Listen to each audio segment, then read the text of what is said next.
Reka nongere mbasuhuze kandi mbifurize ibihe byiza mwebwe mukomeje kudukurikira, mukomeje kuba natwe mu makuru ndetse n'ibiganiro bitandukanye.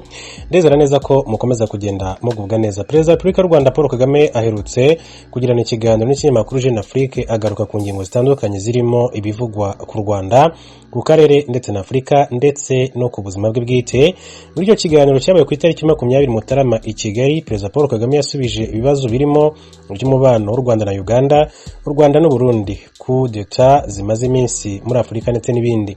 Yavuze ku matora ya perezida ateganyijwe muri 2024 mu Rwanda n'ubutabera ndetse n'ibindi bitandukanye. Iki kiganiro cyashyizwe mu Kinyarwanda. Ati mwagize uruhare rukomeye cyane mu itegurwa ry'inama izahuza umuryango wa Afurika yunze ubumwe n'umuryango w'ubumwe bw'Uburayi. Ati iteganyijwe ku itariki ya 14 kuri itariki ya 18 Gashyantare. Ati hitezwemo iki? Ati kuri ubu hari inama zimwe na zimwe ati zabaye nk'umuhango, ati kuri bamwe ati bakaza byo kwitabira, ati gusa kurusha ikizava muri iyo nama. Iyi nama rero ati yo tuyitezeho umusaruro ufatika. Ati mfite icyizere umuryango wa Afurika yunze ubumwe, aturabizi, ati ndatekereza ko ari ngombwa gukorana ibintu cyangwa se gukora ibintu mu buryo butandukanye n'ubusanzwe. Ku ruhande rw'umuryango umwe bw'Uburayi naho ati nuko, ati turashimira uruhare rwa Perezida Emmanuel Macron w'Ubufaransa, Perezida w'akanama k'umuryango w'ubumwe bw'Uburayi Charles Michel ndetse na Perezida wa Komisiyo y'umuryango umwe bw'Uburayi witwa Ursula von der Leyen, ati hamwe n'abandi banyaburayi. Ati bariteguye kugira ngo inama izazane impinduka nziza mu mubano usanzwe hagati ya Afurika n'Uburayi. Iyi migabane yombi ati isangiye amateka akomeye cyane, uburyo bwiza bwo kujya mbere ati no kureba iby'umunsi n'ahazaza. Ati n'umubano wakiye ku bwubahane, ati Uburayi bushobora kandi kuba umufatanyabikorwa w'ingenzi wa Afurika. Ati gutyo ariko ni ngombwa ko bikorwa mu buryo budasanzwe. Ati mu bizaganirwaho hagaragaramo ibijyanye n'imiyoborere n'umutekano, mubibona gute?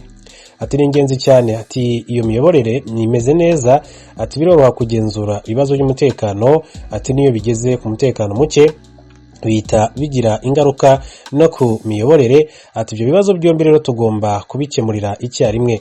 Ati turabibona hirya no hino muri Afurika ati no ku isi ko ibyo bibazo ati byirundanyije, aribwo rero hinjira imitwe y'abahezanguni yaba ishingiye ku idini cyangwa se ku bwoko.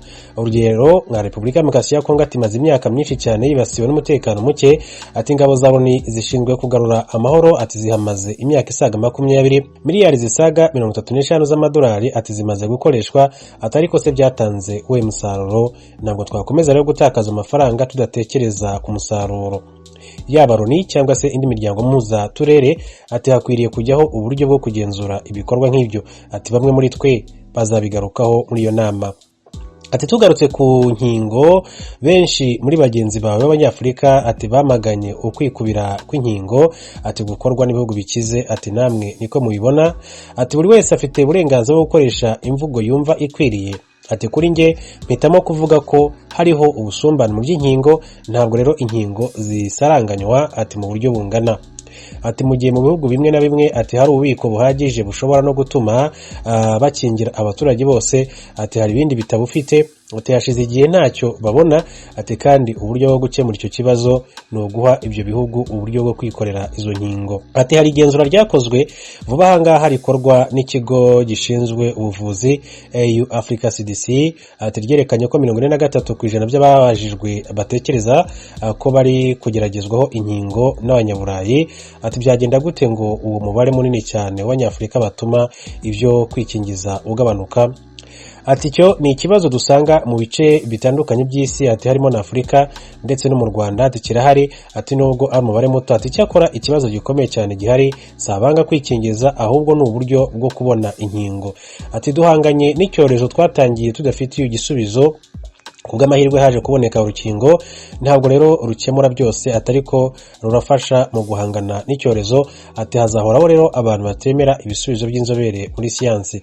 Ati rero mu bwubahane bw'imyemerere ya buri muntu ati dushobora kubiganiraho tukumvikana ko uburyo bumwe buzadufasha kuva muri iki kibazo ari urukingo. Uti imyaka 3 irashize muyoboye umuryango wa Afurika yunze ubumwe, ese mwishimiye ishyirwa mu bikorwa ry'amavugurura mwagizemo uruhare?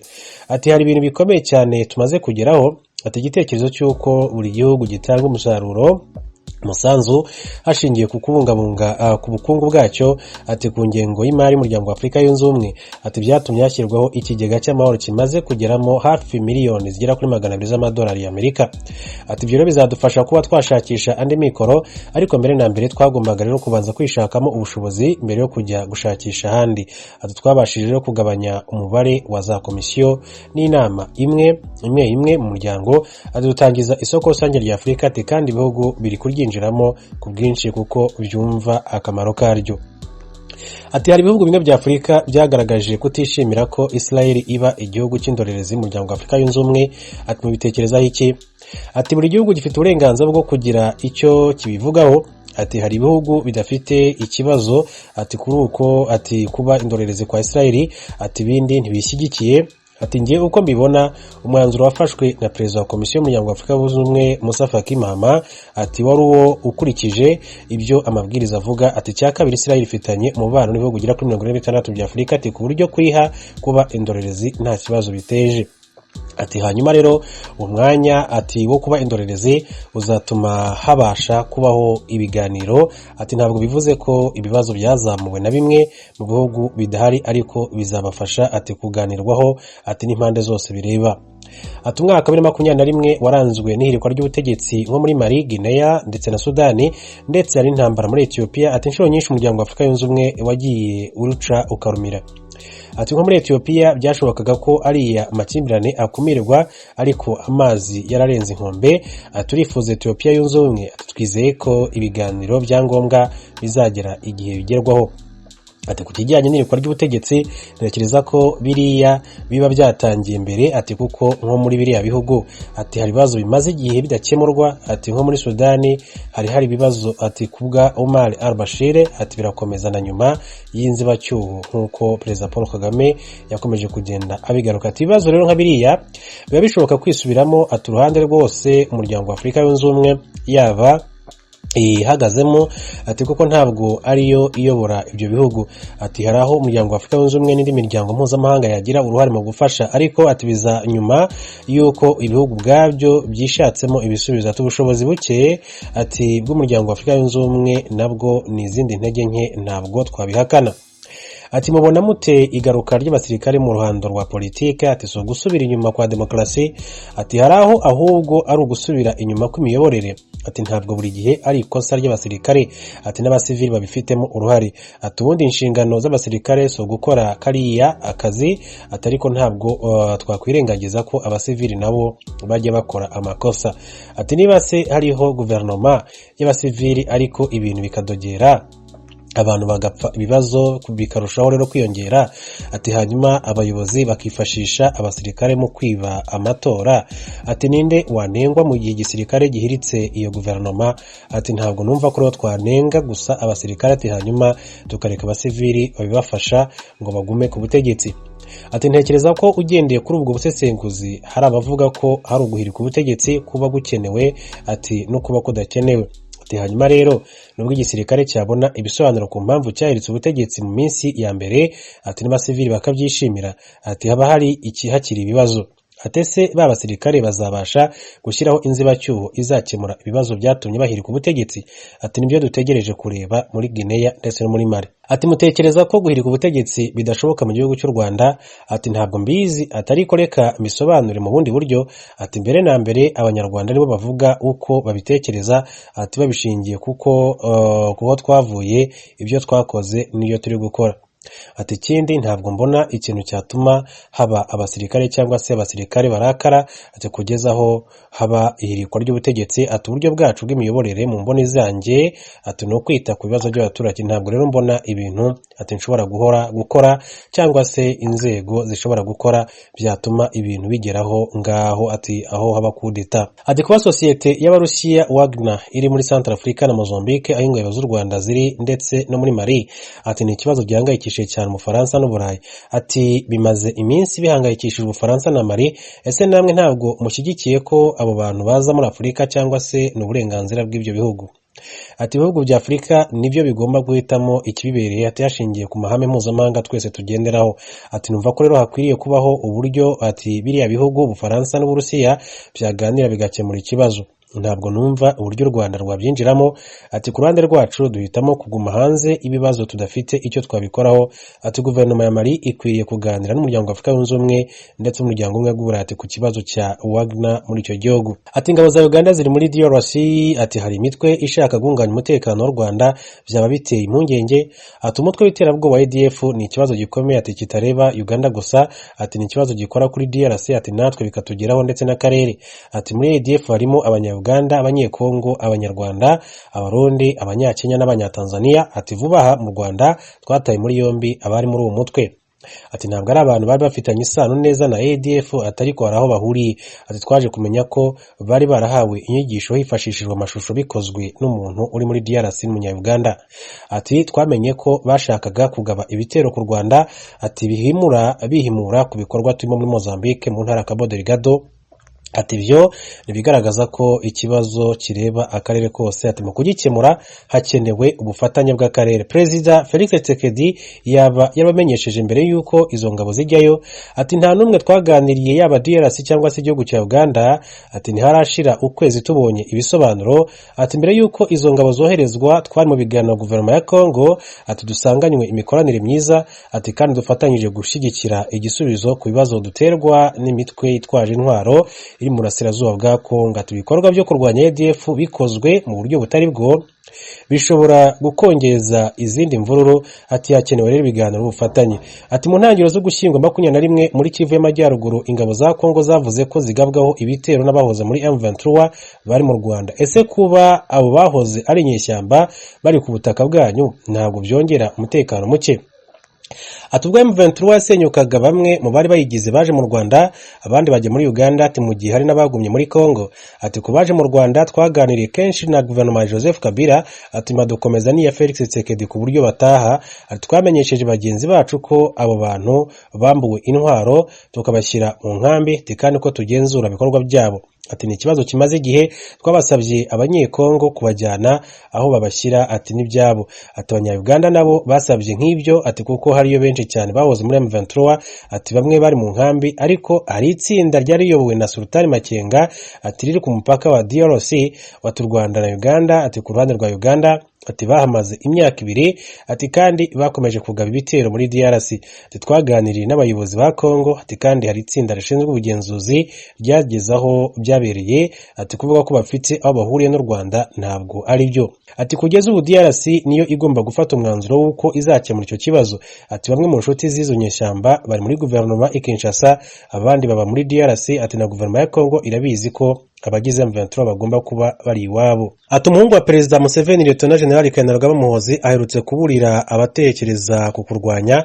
Ati mwakiriye intumwa yihariye iturutse muri Uganda. Ati byaba ari intangiriro y'ubwiyunge hagati y'u Rwanda na Uganda. Ati buri mushoramari abakwiriye kugenzura akamenya neza umusaruro uva mu byo byose. Ati aho yashoye. Ati yego turi mu biganiro, ariko ntegereje kureba ko ari byo twashoramo. Ati kuri ubu nta musaruro ndabona. Ati kandi intumwa nakira ndabizibwira. Ati arabishimira amafoto bakumva byarangiye. Ati nge siko bimeze. Ati yego nishimiye ibyatangajwe n'umuhungu wa Perezida Museveni, ariko nizeye ko bizarenga harya. Ati hakavamo ibisubizo bya nyabyo. Ati nubwo hari ukwiyunga ntabwo murahura na mugenzi wanyu w'u Burundi Evariste Ndayishimiye. Ati ni ikibazo ni ikihe?